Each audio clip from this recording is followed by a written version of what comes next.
warahmatullahi wabarakatuh. Bertemu kembali dengan Ibu Yeti Ursel di channel Yeti Ursel Bercerita. Sebelumnya saya ingin ucapkan terima kasih kepada para siswa ataupun Bapak Ibu guru yang sudah klik channel ini. Nah, di video kali ini kita akan membahas soal-soal terkait dengan teks persuasif. Semoga dengan pembahasan soal ini para siswa lebih memahami tentang teks persuasif dan nantinya siap dalam mengikuti evaluasi. Selamat belajar. Marilah kita mulai dengan soal nomor 1.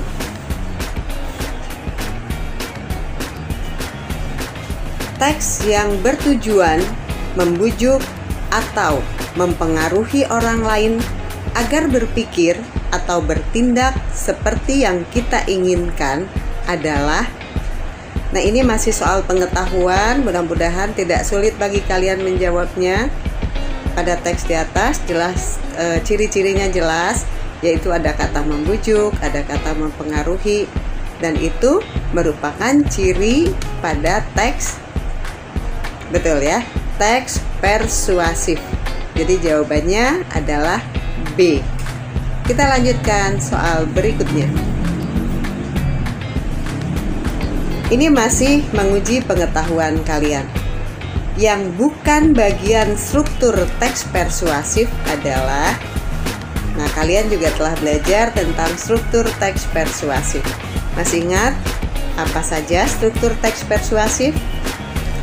Dimulai dari iya, berakhir dengan ya. Baik, mudah-mudahan jawaban kalian benar semua.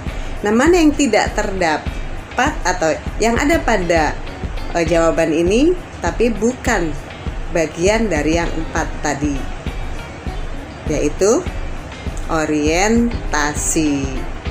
Karena teks persuasif diawali dengan pengenalan isu, kemudian rangkaian argumentasi, ketiga ajakan, keempat penegasan kembali, gitu ya. Jadi yang tidak termasuk adalah orientasi atau yang B. Kita lanjutkan ke soal nomor 3.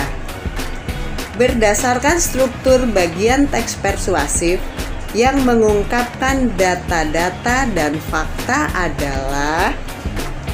Nah, kalian ingat kembali apa yang menjadi ciri bagian pengenalan isu atau apa yang menjadi ciri pada rangkaian argumentasi dan seterusnya. Nah, yang mengandung unsur data dan fakta adalah bagian, betul ya, rangkaian argumentasi. Jadi jawabannya adalah B. Nomor 4.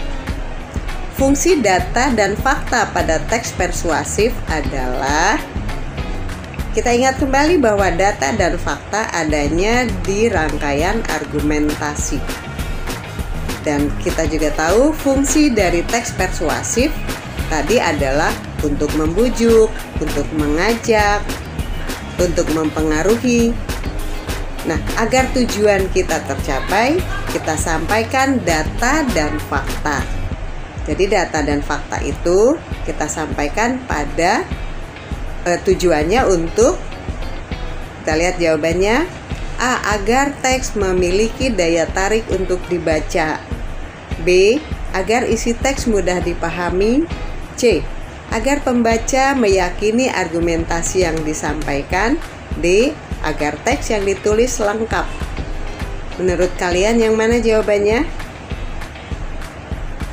Ada yang menjawab C? Ya, jawaban kalian benar. Jadi tujuan adanya data dan fakta yang terdapat pada rangkaian argumentasi agar orang-orang yang membaca meyakini pendapat kita tersebut. Jadi kalau kita berpendapat disertai data dan fakta, orang lebih percaya. Baik, kita lanjutkan pada soal berikutnya. Bacalah beberapa penggalan teks di bawah ini. Karena teksnya banyak, ada 1, 2, 3, 4. Nah, kita periksa saja dulu pertanyaannya. Penggalan teks yang merupakan bagian pengenalan isu adalah, jadi yang ditanyakan, di antara 4 kalimat ini, mana yang merupakan pengenalan isu?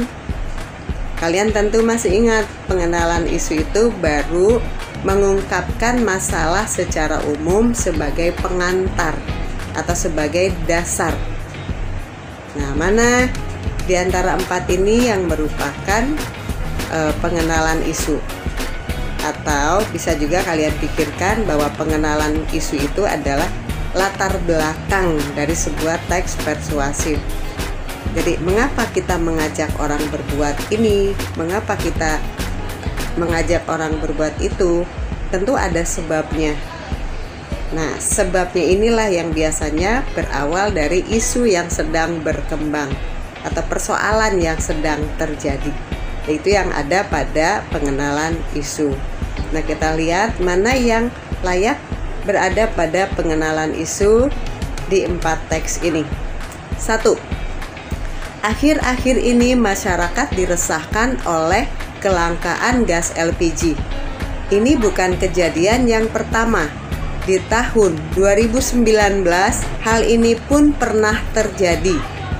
Sejak pemerintah merealisasikan program kompor gas dan LPG gratis di tahun 2007, LPG telah menjadi kebutuhan primer bagi masyarakat. 2.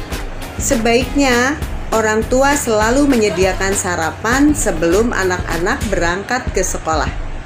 Sarapan sangat penting untuk menyiapkan fisik anak sebelum beraktivitas. 3.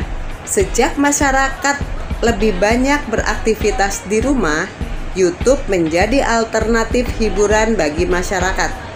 YouTube juga dimanfaatkan dunia pendidikan sebagai media pembelajaran. 4. Heboh bunga monstera ternyata tidak hanya terjadi di perkotaan. Harga bunga ini tiba-tiba melejit. Yang semula dibiarkan saja menjadi bunga liar, kini harganya mencapai 1 juta. Di salah satu toko bunga di sekitar Rumah Sakit Umum Daerah Berkah, bunga ini ditawarkan dengan harga Rp500.000. Nah, mana di antara 4 ini yang merupakan bagian pengenalan isu? Baik, kita lihat pada kalimat pertama, akhir-akhir ini masyarakat diresahkan oleh, sedang mengangkat isu tentang adanya kelangkaan gas di tengah masyarakat. Nah, ini merupakan bagian pengenalan isu. Kalimat kedua atau teks yang nomor 2 ada kata-kata sebaiknya. Nah, ini kan berupa saran ya. Berarti masuk kepada ajakan. Yang ketiga, sejak masyarakat lebih banyak beraktivitas di rumah. Nah, ini juga masuk kepada pengenalan isu, yaitu menyampaikan sebuah kondisi di masyarakat yang mulai mengenali YouTube. Dan nanti di akhir kalimat, mungkin kelanjutan kalimat ini adalah mengajak para guru menggunakan YouTube sebagai media pembelajaran, misalnya seperti itu. Atau membatasi anak-anak kecil menggunakan YouTube, bisa juga. Tapi isu yang berkembangnya adalah bahwa YouTube sekarang sangat akrab dengan masyarakat. Berarti nomor 3 juga bisa dijadikan, atau nomor 3 juga merupakan pengenalan isu. Yang keempat, heboh bunga monstera dan seterusnya. Di sini banyak data ya. Datanya apa? Di toko bunga yang ada di depan Rumah Sakit Umum Daerah Berkah, bunga ini berharga Rp500.000. Ini data. Karena dijelaskan tokonya di mana, harganya berapa. Nah, jadi jawaban yang tepat adalah nomor 1 dan 3 ya, yaitu C. Kita lanjutkan, berikutnya adalah nomor 6. Seperti biasa, kita baca saja kalimat pertanyaannya langsung, yang merupakan kalimat ajakan pada teks di atas. Nah, mana di antara dalam teks ini, dalam paragraf ini terdiri dari 4 kalimat. Nah, kalimat mana yang mengandung unsur ajakan? Coba kita baca kalimat yang ke-1. Berolahraga dapat meningkatkan daya imunisasi, daya imunitas. Sudah ada ajakan belum? Belum ya, baru informasi. Kalimat kedua, di masa pandemi, ketika hidup kita dibayang-bayangi oleh virus COVID-19 yang mudah menular, olahraga membantu meningkatkan daya tahan tubuh dari serbuan virus tersebut. Sudah ada ajakan? Belum ya, belum ada ajakan. Kalimat ketiga, marilah kita berolahraga agar daya tahan tubuh meningkat. Ada kata marilah. Itu ajakan bukan? Betul, itu ajakan. Kita periksa yang berikutnya.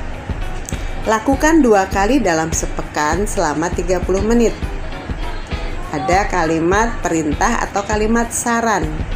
Itu juga termasuk bagian dari ajakan. Jadi yang menjadi jawabannya yaitu nomor 3 dan 4, yaitu C. Betul, C ya. Kita lanjutkan.